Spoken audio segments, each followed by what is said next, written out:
Over the course of a whole year, we have been given exclusive access to the hidden world behind the scenes of Windsor Castle, the Queen's favourite home. A world of royal ceremony, of pomp, history and tradition, but also of fun, excitement and colour. We meet some of the 300 staff who work and live here, serving the monarch, keeping her state apartments clean, tending the fireplaces, grooming the horses, exploring its darkest corners, and preparing the sumptuous banquets. And we meet the member of the royal family who for over 50 years has been ranger of the great park. The castle has stood for 1,000 years, but this is the first time it's thrown its most private doors open to the world.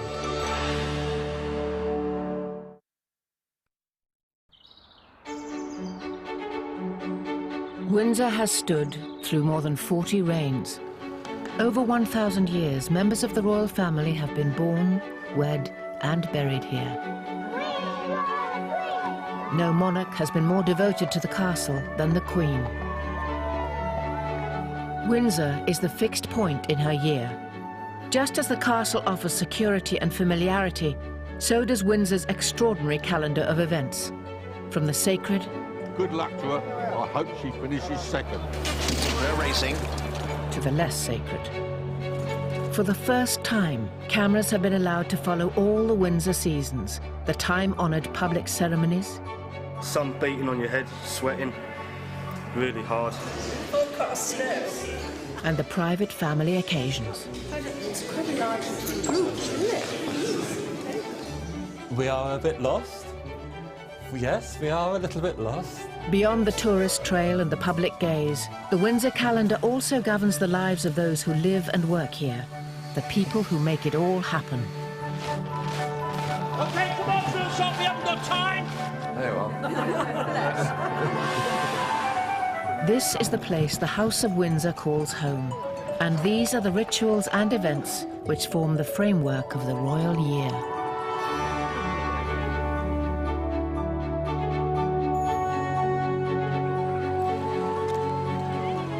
Another week of royal engagements is drawing to a close.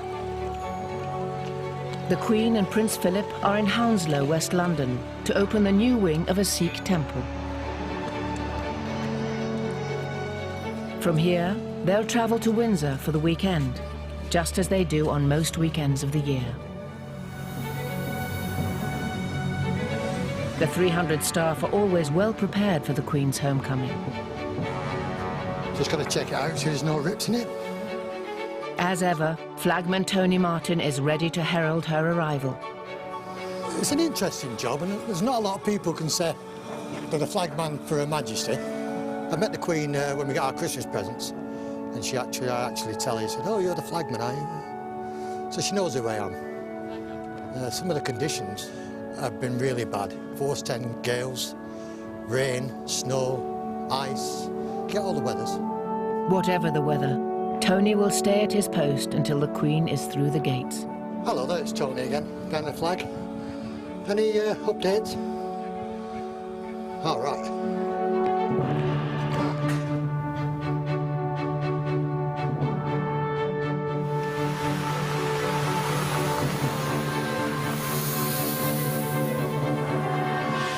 She's here now. This is, above all, a living castle, not a museum. Through childhood, war, and more than half a century on the throne, the Queen has always found Windsor to be a constant through changing times. That is why this is her favourite home.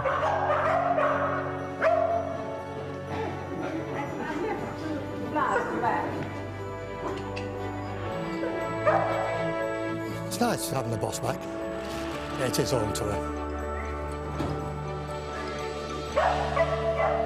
Every generation continues to have its own ideas about the place, not least Prince Philip.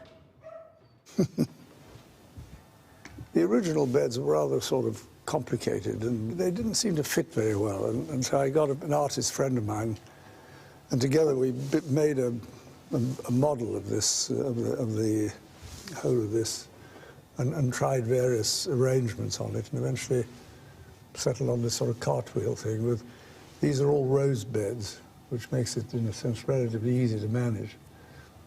And different colours, but they sort of match each other. And then they built a pergola there because there's the orangery, which was unused, it made a swimming pool in it. We used to have Christmas here. It was very popular with all the young. It still gets used. You ever use it yourself, sir? Yes, I use it, yeah. Easter, and Windsor's royal year begins in earnest. Most of the Queen's family gather to spend the long weekend together and attend Easter Sunday service at St. George's Chapel. Windsor's royal cycle begins once again. In our early years, the whole of the year was dominated by school holidays. So in practice, what we did was we came here for the Easter holidays, and we still do. In many ways, it works quite well because our children, knowing the routine, tend to come back for holidays, and the grandchildren get brought with them. And so it forms a nice kind of annual structure. For the next few weeks, by tradition, the Queen will conduct all her daily official engagements not from London, but from Windsor, during what is known as Easter Court. Today, the Light Cavalry are on parade in Windsor Great Park to receive a royal warrant from their Captain General. Windsor and the horse are inseparable. It's here at Windsor that the Queen trains and keeps the horses which she and her family ride. And 1, 2, 3.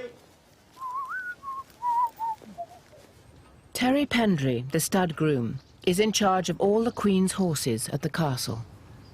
When she's down here with her horses, she is probably at a more relaxed state. And we, as her staff, must never forget that she is the Queen. And the right terminology is Your Majesty, and that's how we greet her in the mornings. Good morning, Your Majesty. Thereafter, we call her Mom. Whenever the Queen rides here, Terry is never far from her side. Nothing goes on in his world without it reaching the highest level in the land. Right through to conception, right through to retirement, Her Majesty knows every single one of her horses and ponies. Not only does she know her parents, but their grandparents and their great-great-grandparents. And she leaves no stone unturned. She names all her own horses and ponies herself and takes a great deal of interest in every single one of them. Hello, Lily. Now, this is a little 3-year-old called Tiger Lily. She's one of the riding horses, but she is quite special. She moves beautifully, and she may well end up with Zara as an event horse. By early June, the Windsor seasons are moving on. No castle ritual is more colourful or ancient than Garter Day. The castle must be at its decorative best. It was at Windsor in 1348 that Edward III appointed 24 of his most trusted supporters to be Knights of the Garter, so named after the blue ribbon which went with the honour. Monarchs have been appointing Garter Knights, never more than 24 at any time, ever since. To this day, every knight or lady of the Garter in history is recorded by a coat of arms in Windsor's greatest chamber, St. George's Hall. And every Garter Day, the Queen and her own 24 hand-picked knights will take part in a velvet-robed procession.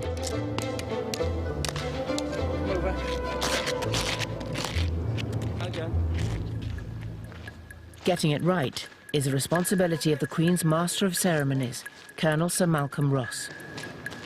Right, gentlemen, the Queen is coming down the stairs. The Garter Knights are in the hall. He is a firm believer in the wisdom of rehearsal. There is no book which tells me how to arrange anything. I wish there was, and perhaps I shall write one when I leave here. My role on Garter Day really is the procession from the top of the hill, Windsor Castle, down through the lower ward to St George's Chapel. 3 carriages represented by 1 car. A magnificent and very ancient procession, full of really the most distinguished people in the country, one way and another. There you are.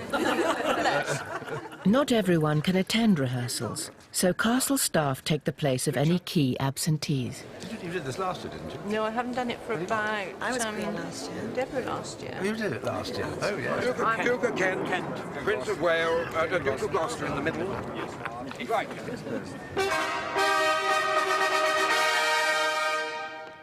No role is more prized than being queen for the day. This year, the honour goes to Chapter Secretary Letty Jones, soon to retire after 30 years' service.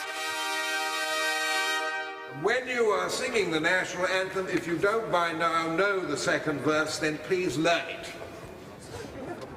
So, royal family, you could move, please, away. You've gone back for tea now, Letty. Yes. So we've got the carriages that have come up. There'll be a number of black daimlers. While Sir Malcolm must ensure that the Garter procession is faultless, Garrison Sergeant Major Billy Mott is responsible for those who will guard it. Keep going. Go into the engine court. We'll be in there in a minute. We've got something in the region of 30 officers and 340 men, and that's with all contingents that are involved in the Garter service. That's a large number of men that may well not be 100% clear of what's required. OK, come on, Phil, we haven't got time. So I demand 100% from each and every one of them men, and that means I've got to start throwing some small grenades to get them toeing the line so that they know what they're doing. Right, I want your heels on the edge of the curb. Come forward. Get forward so your heels are on the edge of the curb. Where's your partner? I can see he's not there. Where is he? Stand at attention. Is there a reason why we're not on the markers here? There can be no margin of error for the Queen's Guard in the Queen's Castle. Because you've got a man missing, haven't you? Right, But there are a dozen soldiers in the castle who will be forgiven the odd mistake. The Military Knights of Windsor are a collection of distinguished old soldiers who lend dignity and symbolism to events at St George's Chapel throughout the year. Their principal task has always been to pray for the monarch and the Garter Knights. You'll see as you go some fairly considerable beams. General Sir Michael Hobbs is the governor of the Military Knights. His army career began at Windsor. My first job was as a sentry just outside Henry VIII Gate. In those days, the sentries were outside the gates. And little boys used to come along and place matches, you know, in between your fingers and then set light to them to see if you moved. So it was tough. The Military Knights live inside the castle walls in a terrace of narrow houses with as many flights of stairs as rooms. Up a series of hardwood log stairs, as it were. It's hardly ideal accommodation for retired officers, some in their 80s. When someone rings the doorbell and says, "Can you come and see me?" it is 79 steps down before I actually get to them. And worse still, if they then want to go to the office, it's another 79 steps up. The Military Knights are still polishing their boots and sharpening their drill, way beyond the age at which they should have given up. They need no encouragement. Yes, Garter Day is a very special day for the Military Knights. And for one or two of the older members, it's a trial, but it's a trial which they would hate to shirk.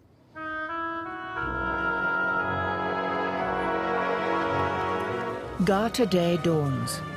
It's a spectacle which always draws huge crowds, even if it means a long wait in arduous heat. The household team, who move from royal residence to royal residence with the Queen, are preparing for the traditional Garter Day lunch in the Waterloo Chamber. We put the white wine, the red wine in all the tables with the water jugs, and the port, we put the port in every 2 stations. And the beers, we only put the beers on the Duke's table. Right, yeah. Because he's only the Duke who's going to have one. Particular requirements are anticipated. Beer, not wine, for the Duke of Edinburgh. Olive oil rather than butter for Prince Charles. Prince of Wales, yeah? Stick it above his butter knife. So he has that instead of butter. Equal care is taken with the flowers. Garter table, approximately about 19 displays are on that table. The little ones and the big ones. Garter's always the same time, so you really have to go with the flowers that are available. And as we're in the middle of, as I said, English summer flowers, that's the epitome of it. Household staff are trained to fold napkins in 6 different ways. This is the Prince of Wales feathers, which is one of the folds we do. I always use Prince of Wales with the garter here. It looks more effective on the table. It will be a long but memorable day for all the participants. As the crowds find a vantage point in the lower ward, the Garter Knights arrive at the state entrance. Afternoon, it's now striking 12 o'clock on the night. The Order of the Garter is the senior British Order of Chivalry, and I suppose, therefore, is the senior Order of Chivalry in the world. You've lost your husband already? Where have you lost your husband? Good to see you. There he is, here he comes. The conqueror of Everest, Sir Edmund Hillary, ascends the grand staircase. Good morning, Sir Edmund. How are you? Very nice to see you again. Would you like to sign the book while we've got you spare for a moment? The Garter Knights are former politicians, national heroes, and long-serving representatives of the Crown. No one forgets the origins of the order. There's an enormous amount of tradition in it, and I think it's a great mistake to just deride tradition. I think tradition is quite important in a country. And of course, personally, it's a great honour because it's the Queen's own decision. It isn't like the honours list, which is done by the government and so on. It's but the Queen's own personal thing, so it's a great compliment. The Garter robes are brought out of storage. Each knight will process in a velvet mantle and cap with an intricate arrangement of heraldic emblems. Barely visible will be the garter itself, worn below the left knee, and inscribed with the motto, Honi soit qui mal y pense, shame on him who thinks evil of it. Jeremy Bagwell-Purefoy prepares the regalia. They're garter colours, most of which have just been valued at about £250,000 each. That is the badge of the Order of the Garter, which is St George, and is actually known as the Greater George. And this one's the Duke of Abercorn's, and that's actually the oldest one we've got, about 350 years old. The last batch to be made was made about 100 years ago. They made 5. In the lower part of the castle, the other band of knights are making sure their kit is faultless. Right, are you ready to put this on? Absolutely. Have you got your bonnet is here, is it? Bonnet is there, yeah. The military knights will lead the procession. On a hot day such as Garter Day, the middle of June, it can be very, very uncomfortable. We're in the uniform, I think, somewhere between an hour and a half, 2 hours. You're all right, Peter. Stand still. Stand still. Okay. Then I'll adjust. One of the older military knights is Major Peter Bolton. He fought in Special Forces units across Europe in the Second World War. Okay. Yep. Smart as a button stick. Okay, I was going up in Garter, last Garter, coming up the hill there, jam-packed with people. Absolutely. And I was trying to find my way through. And I said, I'm an old veteran, medals are getting me down. And they parted after this. It is a hard day on the elderly, more elderly. More elderly? Yeah, more elderly. I'm one of the younger ones. I'm the eldest. The eldest walking about night. Yes, you are, yes. The Garter Knights and their wives have been lined up in the grand reception room by Sir Malcolm. The Queen is on her way. Protocol is an essential part of my trade, and it is more than just good order. It's good manners.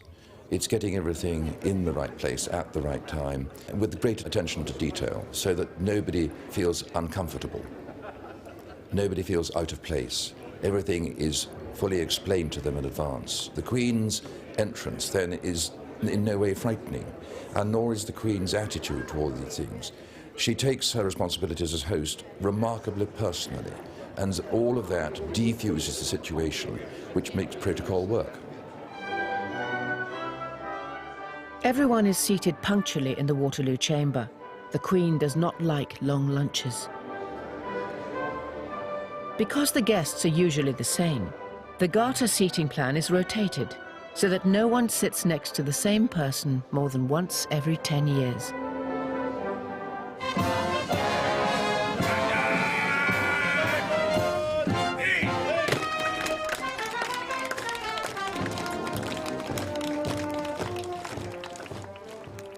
In St George's Chapel, the final touches are applied.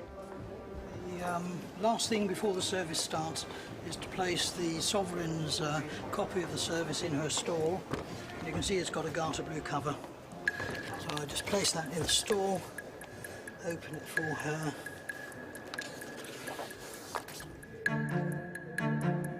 Lunch over, the Garter Knights are in their robes and regalia. They assemble at the state entrance.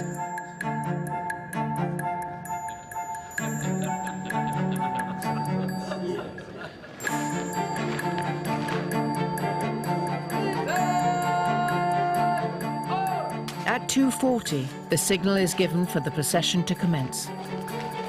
Military Knights, followed by Garter Knights, followed by Her Majesty and other members of the royal family.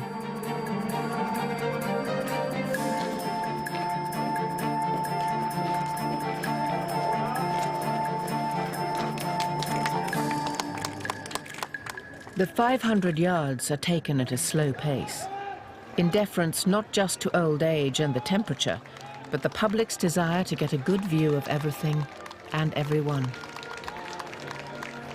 Garter Day is not mere pageantry. It goes to the heart of the English identity.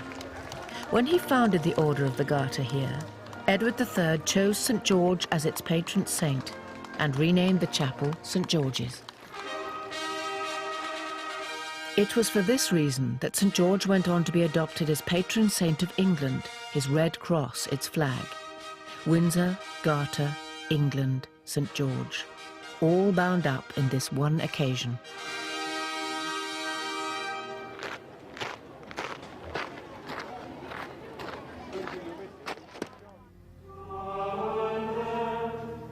Outside, the crowds and soldiers listen to the service of thanksgiving through loudspeakers.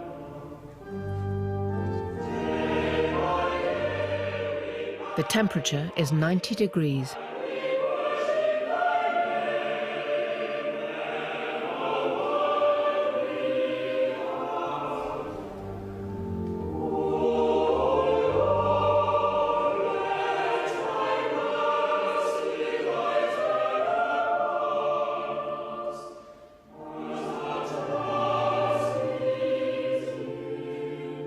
In this weather, it's just as well that the knights and their sovereign do not have to process back up the hill.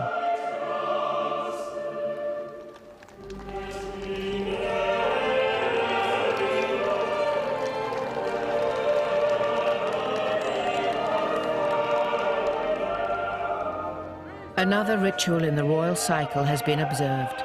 6.5 centuries after its foundation, the Order of the Garter has been honoured for another year. It's a nice piece of pageantry, which I think a lot of people enjoy. It looks, I mean, rationally, it's lunatic, but I mean, in practice, everybody enjoys it, I think. In the Royal Mews, Terry Pendry has some new recruits. This is where the famous Windsor Greys are trained to pull royal carriages at state occasions. Terry must see if these two are up to the mark.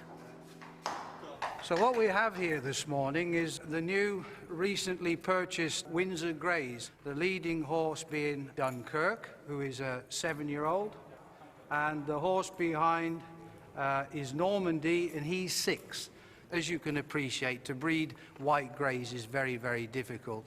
This was just sheer chance that these became available, and obviously that's why we've got them. Well done, Norman. Good lad. The Windsor Greys are a very, very important part of the Royal Mews. Her Majesty, when she's on ceremonial duty, is normally pulled, certainly on the troop and the colour, by a pair of greys. Relax. Okay, and quietly back down to a walk. The Royal Mews itself was designed by a man called Wyatville. It was finished in 1842, September 1842, it was handed over to Queen Victoria. But the whole build for the 110 stables in this magnificent school was £70,510. That wouldn't even buy you a house now, would it? But I suppose in those days it was an extreme amount of money. For those Windsor Greys already up to Terry's demanding standards, it's going to be a long week. They must play their part in another great Windsor spectacle.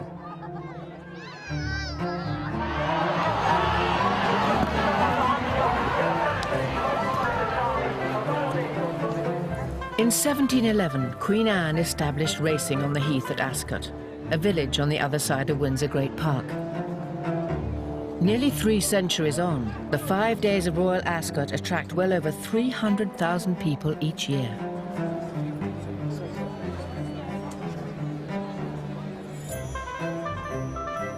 It is by far the biggest event in the racing calendar, and yet it seeks no corporate sponsorship. It doesn't need to. Elegant excess is an established part of the ritual, but nothing has come to define Ascot more vividly than its fashions. What I love about Ascot is it breaks all the fashion rules, every single rule.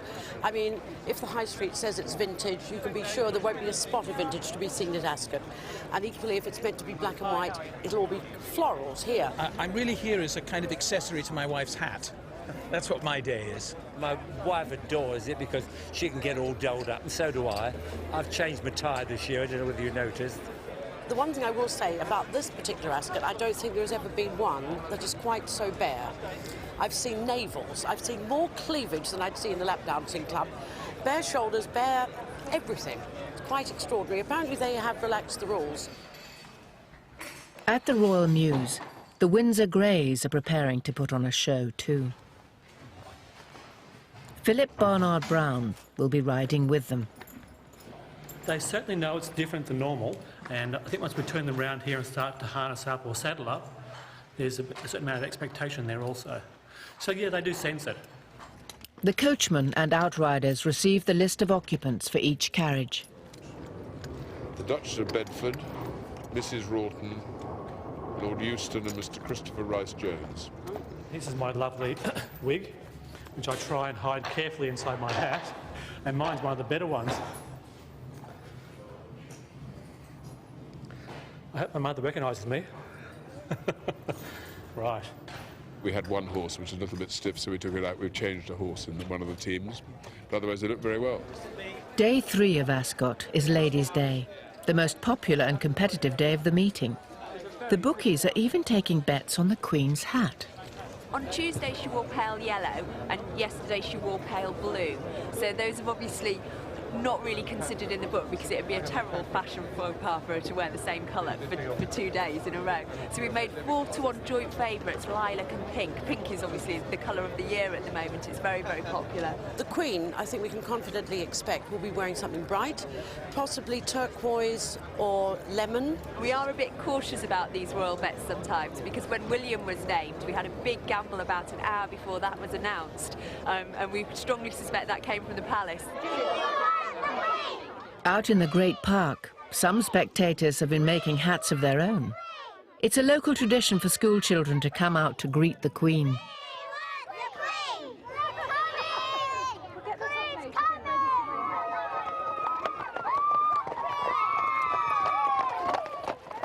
The carriages are filled with the royal family and the Queen's house guests, many of whom are staying for the entire week. The racing gives all the guests something to do, you know, because you know what it's like. If you have a weekend or a week, people, if they wander about, nothing to do, they become a nuisance. But that is a very it forms the kind of bones on which the whole of the rest of the entertainment takes place. For many, the royal procession is as much of an attraction as the racing.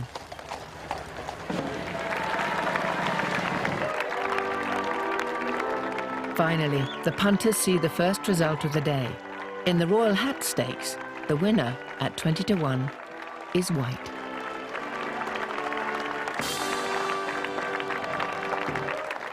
Now that the Queen is on the course, the day can really begin.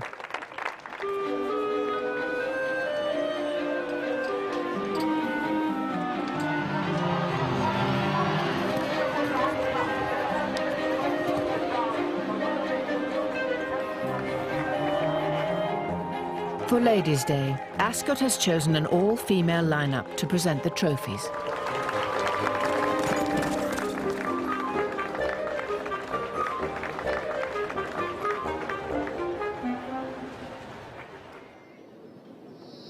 The Windsor Greys arrive home. It's been a long day for all those at the Royal Mews.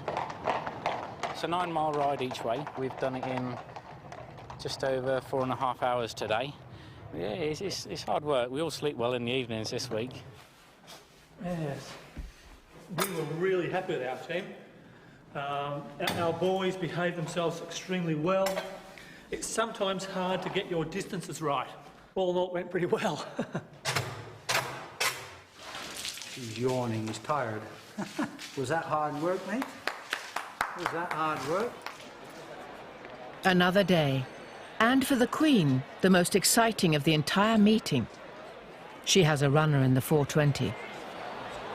And promotion 9-2 early doors this morning with William Hill. Let me tell you that this is the best backed horse of the whole Royal Ascot meeting. The whole meeting's all around the Queen, the royal meeting, and obviously it's been heavily backed all day. Nothing excites this loyal crowd or worries the bookies more than when the Queen's colours are racing on home ground. So he's half the price that he was first thing this morning. Now, by my estimation, that would take out around £3 million around the whole of the UK. Having taken one last look at promotion, the Queen returns to the royal box. Her trainer, Sir Michael Stout, is cautiously optimistic. You know, we feel he's got a good chance here. Our slight concern is the ground, but she's well aware of that. You know, the Queen is a breeder. She's got a wonderful database of all her families, and she knows the score. He won on sort of good to soft ground last time and really enjoyed it. Does it put you under any pressure? Do you feel a little more nervous than you would at any other race course? Well, we've done our best, and obviously it means so much, not just to her, but everyone else, that yes, it makes you a little bit more edgy, to be honest. Well, promotion, the gamble of the week so far. What price is it now, Angus? 2-1. This is a real monster gamble, one of the biggest I can remember. Good luck to her. I hope she finishes second. We're racing. Promotion, the gamble of the race got away cleanly. Towards the turn now, and out in front is Julian Ford on the inside of Yolandi. They're still falling in front of Redford. Followed now by Promotion. On the outside, moves up. Redford has taken the lead. Redford has gone for home now. Promotion coming under pressure, followed by a blind line, and further back as Bone Crusher. But Redford has skipped away. Second is Promotion. The gamble was for. The horse was called Promotion. The Queen owned it. There was 50,000 there. They all wanted to be on it. But once again, unfortunately, something came along and beat it. And what's happened? Barry's Bismarck was right again. But I've lost any chance of my title, haven't I? Not quite the happy ending the crowd had hoped for. And how will Her Majesty have regarded that? I watched the race with her. Oh, totally realistic. She knew when they turned in we weren't going to win, but she was satisfied with the performance. Yeah. Ascot concludes with the traditional finale. Thousands of winners and losers congregate around the bandstand. I think you see a very interesting cross-section. You see the top and you see the bottom. Horse racing does attract the kind of raffish element in the upper classes and the working classes. It's like what Lord Randolph Churchill, Winston's father, said. He said that the aristocracy and the working class are united by the bonds of a common immorality.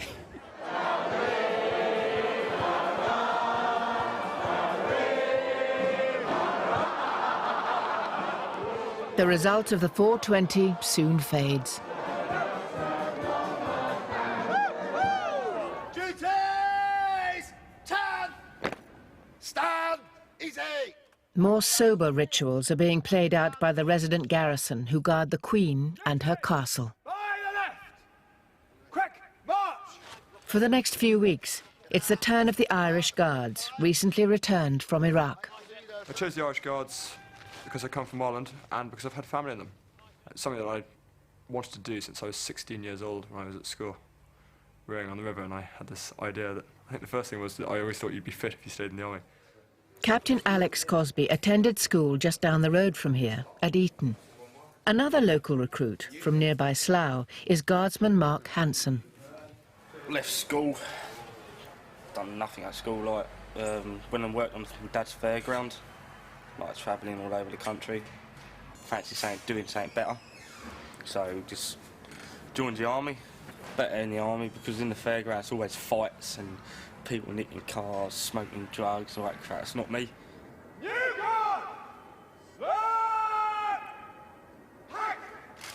As at Buckingham Palace, changing the guard is both an historic ritual and an important tourist attraction. The guard itself is really very ceremonial. It's tradition. It's showing off the tradition of the army. It's a tourist attraction because everyone wants to see this thing that is famous. At the same time, we do have that function of protecting the monarch when she is in residence. It is a privilege and an honour to guard your monarch. Yep. But when you're standing on the sentry, women come up to you, they stand there, like, and you look at them like that, and you think, oh, she's nice. Like, at one time, like, some bird started laughing. She walked off and come back to give me her phone number. She rolled it up and put it in the top of my rifle, like as in where the bayonet bit goes. The captain of the guard, too, has his admirers. Without being arrogant, a lot of people have always liked uniform. I think you can say there's probably been a lot of women who've been invited around to tea here over the years. And obviously from the poem how late tea has gone on, I can't say. Some lady visitors have even recorded their thoughts for posterity. I write this as a warning, not a threat, to those who find it easy to forget that tea time here means more than having tea. At least it did, luckily, to me. I came here girlish innocence and left, a woman knowing all and quite bereft of that sweet virtue which would still be mine if I had gone at 6 instead of 9.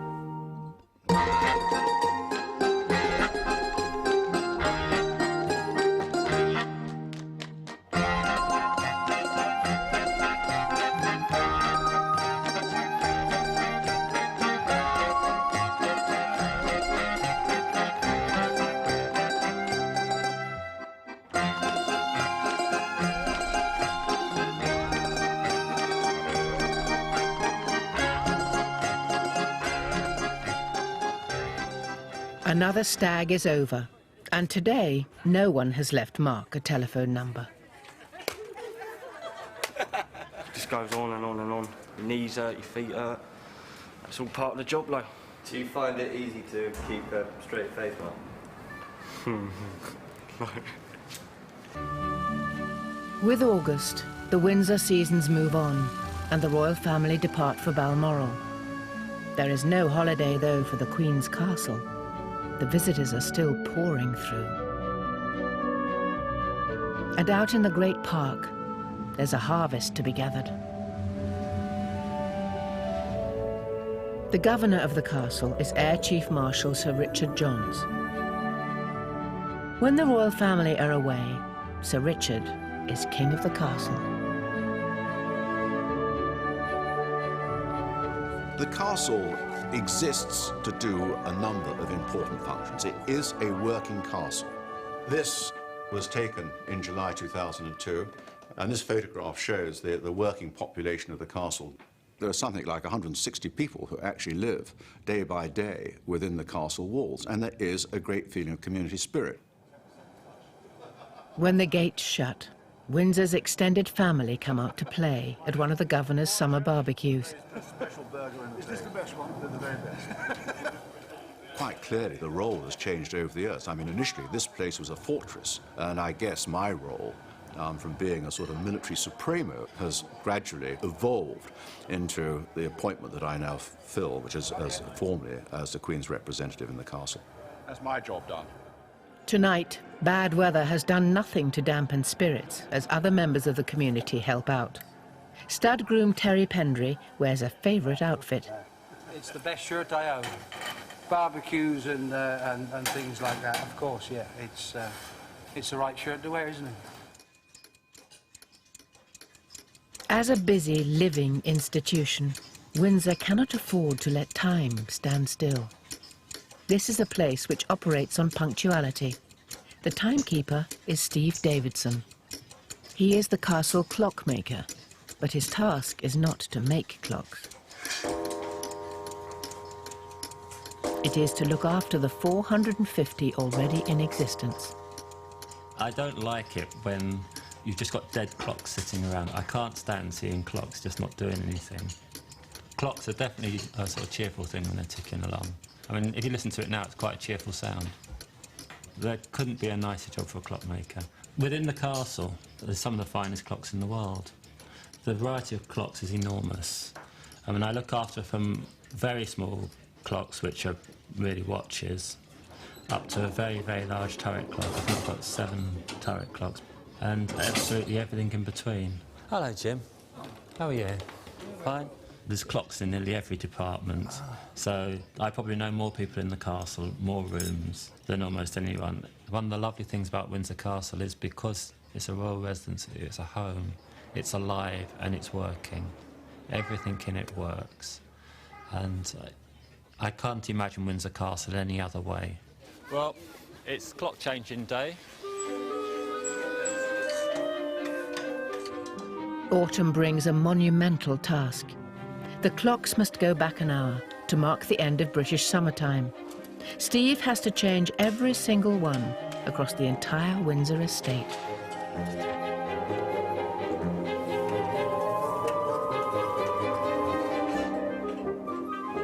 These clocks don't just play tunes, they've inspired them. Inside here is a fantastic organ clock. It's made in 1734. Placed 10 pieces by Handel, 6 of them he arranged for the clock. We're now still in property services. We are a bit lost.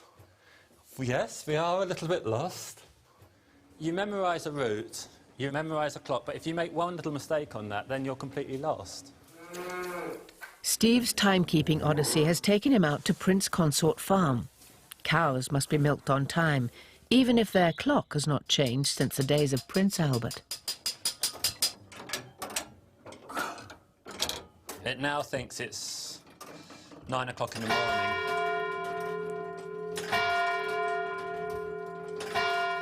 For most people, it's a little bit of a nuisance. They've just got to remember their clock. For me, it's a big nuisance. It takes me around about 16 hours to change all the clocks, and I work through the weekend. Well, this is all part of the castle. I tend to think of the home park as almost like the garden. Pulling over here. The next stop in the grounds is Frogmore House, a former royal residence. I think the big thing is always a sense of history. With the castle, you're very aware of history just going by, that you're just part of it, you're just going through.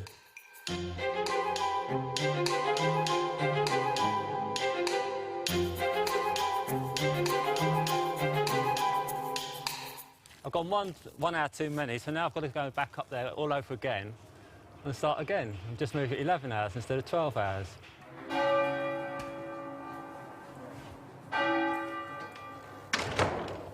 OK, Natalie, thank you very much. Like clockwork, the public parts of the castle are closed at 5 every afternoon. Steve is still trying to turn back time as darkness falls. This is one of my favourite parts of the castle. All the clocks in the kitchens are left purposely 5 minutes fast. The punctuality in the royal household is important.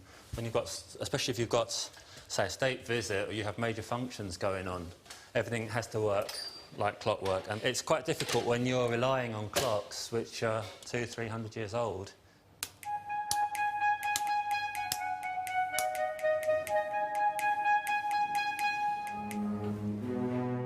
By late evening, the Queen's castle can be a lonely place.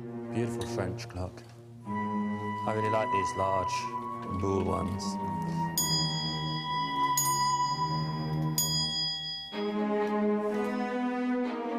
On one occasion here, I couldn't find the light switches, and I could definitely hear footsteps. I don't know if it was my overactive imagination, but I didn't feel very alone. It's the same time of year, and I stood there, putting the clock forward. They look like light switches. I usually do this part of the castle in daylight.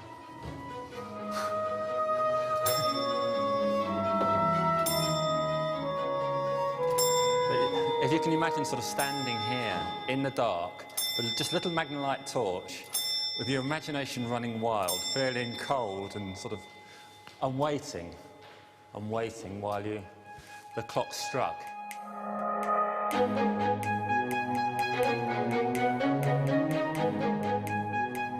I normally work through, when I'm doing this, I normally work through to about 11:30. Aha, the lights. There you are, the great clock. This is the main turret clock for the quadrangle.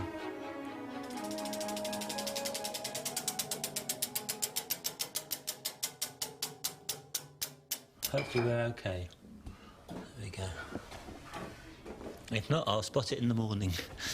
After 2 days and nights, Steve has Windsor back on the right time.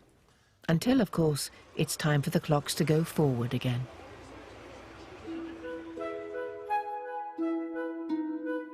Autumn dawn. Stud groom Terry Pendry always likes to beat the overnight Heathrow air traffic to the tranquility of the park. Beautiful morning, the sun's just starting to rise. I've had probably about another 10 minutes. Often this time of the morning you hear the dawn chorus. Depends which way the wind's blowing, but the dawn chorus this morning are the Branson birds of the British Airways migrating in from the Americas. This is the largest lived-in castle in the world. The rest of the world come in on those tin cans to see what we've got here, you know. Tradition and history. All year long, whatever the season, Windsor's part-time team of bell ringers must mark important royal dates. We hear that they appreciate our efforts, that they don't often come to see us actually ring, but they are around. Although it can sometimes be hard to remember some of them. We're ringing for one of the royal birthdays. Which one is it, Harry? Prince? We're ringing for Prince Henry. It's Prince Harry, isn't he? No, his real name is Prince Henry. Oh, yeah. Clock 2, triple going, gone.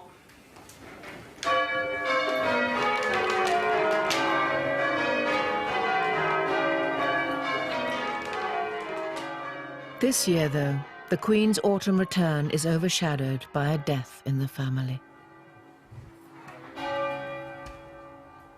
Princess Alice of Gloucester, the Queen's aunt, has died at the age of 102. She was the longest living member of the family in history. Windsor Castle Guard. On the eve of her burial, she returns to the family fold.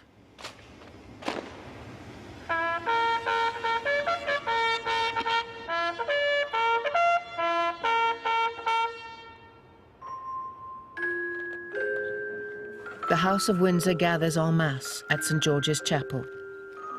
This will not be a state occasion, but a private funeral for a mother and grandmother.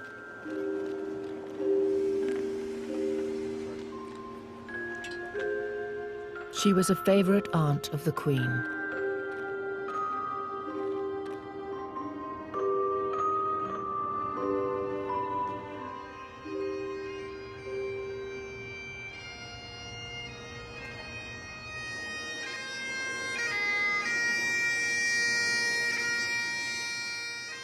Princess Alice's son, the Duke of Gloucester, leads the mourners. A bearer party from the King's own Scottish borderers carry their former Colonel-in-Chief.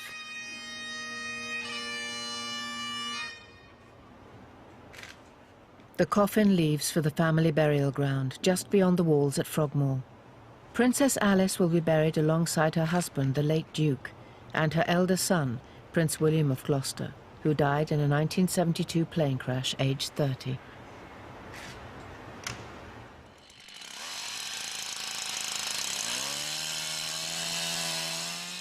December in the Great Park. It is time to gather the great Christmas tree.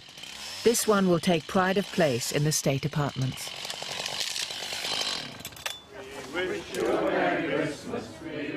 Windsor's royal year is drawing to a traditional close. The more tuneful castle staff are out in force. We wish you a Merry Christmas and a Happy New Year. If you'd like to sort of come in from that end and just file all the way down, we can keep you dry.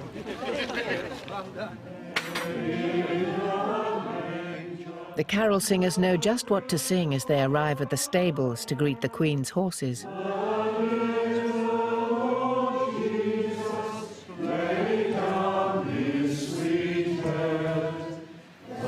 This is the second year that we've done this with the horses. Last year was quite a success, so it's grown from that.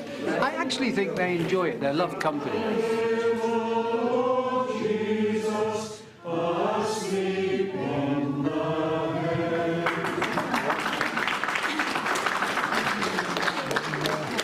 It's just for our little community. It's kind of the end of the season, ready to start the new one. Thank you very much. Stud groom Terry Pendry refuels the singers and sets them on their way. Someone else is expecting them.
This is another ritual, another of life's anchors for the Queen and her castle.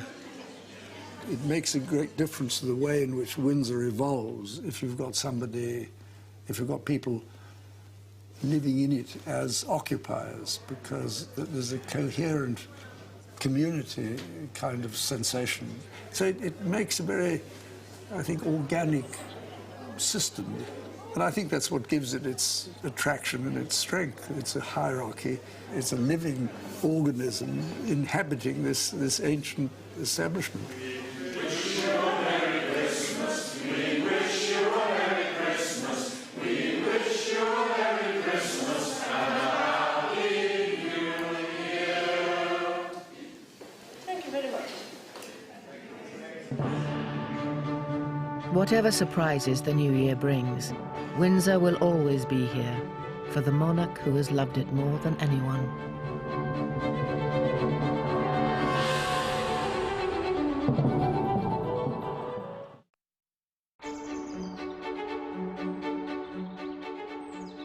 Just got to check it out so there's no rips in it. Look at this. This is England. This is fantastic. You couldn't buy this in a million years. We, as a staff, must never forget that she is the Queen. On a hot day such as Garter Day, the middle of June, it can be very, very uncomfortable.